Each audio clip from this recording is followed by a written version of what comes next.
I'll tell you what, for a company that sticks to more episodic or arcade style games, Telltale Games really knows how to entertain people. And of course, this is going to be my review of Poker Night at the Inventory 2, or just Poker Night 2.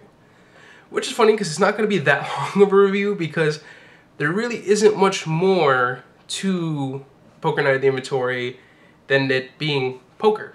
You have the two styles of either Texas Hold'em or Omaha to play with in a tournament style high stakes gameplay. But what really gives it life, and for people who aren't exactly very fond of Texas Hold'em or Omaha or just poker in general, what really draws people in is its cast of characters.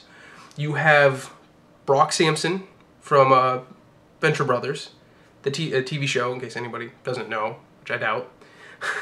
You have Claptrap from Borderlands 2, the video games, Borderlands 1 and 2, so the Borderlands series. You have Ashley Williams, or as most people generally know him as Ash, from the Evil Dead Army of Darkness franchise, which unfortunately is not voiced by Bruce Campbell, but is still awesome nonetheless. You also have Sam from Sam and Max, which probably isn't as well known, but is one of the games that Telltale Games does in the episodic style, to where it's more of a point-and-click adventure, but actually started off as a comic, became a TV series, and also had games. So it's a pretty established franchise, even though it may not be nearly as well known today as some of the other players that you're going to see here in Poker Night 2. And of course, to go ahead and hit you with endless insults, and is kind of overseeing the whole game, you have GLaDOS. And there's just so many references, and what really sells the game is the witty and humorous dialogue that happens between all of these characters as you're playing the game, which you not only saw in the first game, but is also very prevalent in this here in the second game as well, and what really adds most of the entertainment value. And the beautiful thing is too, when actually playing this game, the dialogue varies quite a bit. I mean, I went probably a good 3 or 4 hours in my first run through in multiple tournaments, and during that time didn't run into any loop of dialogue. There wasn't anything that was repeated.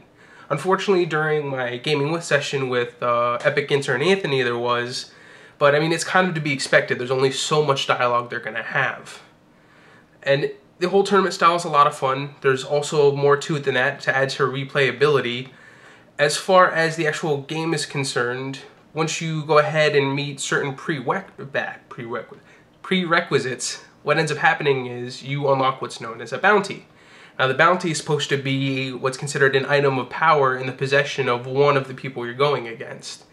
And the beauty of that is once you actually beat them in the tournament and unlock that, what it is you actually get an unlock for whichever platform you tend to be playing, that you're going to be playing on, as well as the fact that depending on, well, through all different platforms, it doesn't matter which one you get on, whether it be Xbox 360, PS3, or through Steam on PC, you're going to get Borderlands 2 skins, as well as, for some characters, different heads.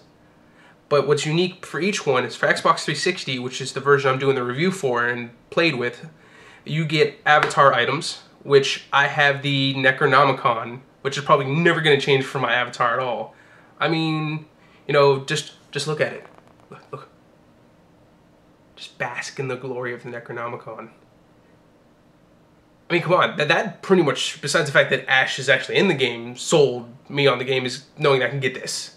And it was so worth it. As far as the PlayStation 3 is concerned, you get dynamic backgrounds based on which bounty you unlock, which you want to try and go for all of them. And as far as PC is concerned, you get different, you know, hats or different items that you can get for your characters in Team Fortress 2. So there's definitely that kind of gets you into the game and wants you to play over and over again, so you can get those bounties and unlock those items for use in other things. I certainly had a lot of fun playing it, and even just watching it can be quite entertaining. First time I was playing, my wife happened to walk in the room, she sat down and was watching it, and she was just laughing her ass off. Of course, she knows some of the characters, but like I said before, it's just the dialogue between these characters is what makes it so great. Besides, like I said, the replayability between the actual unlocks that you get. And as far as unlocks in the game, you also can go ahead and get different felts for the actual table, different card decks, and different poker chips that are themed around the different characters. So there's also that. Of course, I already have the NECRONOMICON. You know I'm going to be going for the full setup for Evil Dead Army of Darkness as well. As an arcade game, I guess it's kind of hard to do the whole setup I usually do of avoid, you know, play or buy. It's kind of just either avoid or buy. And this is definitely a buy.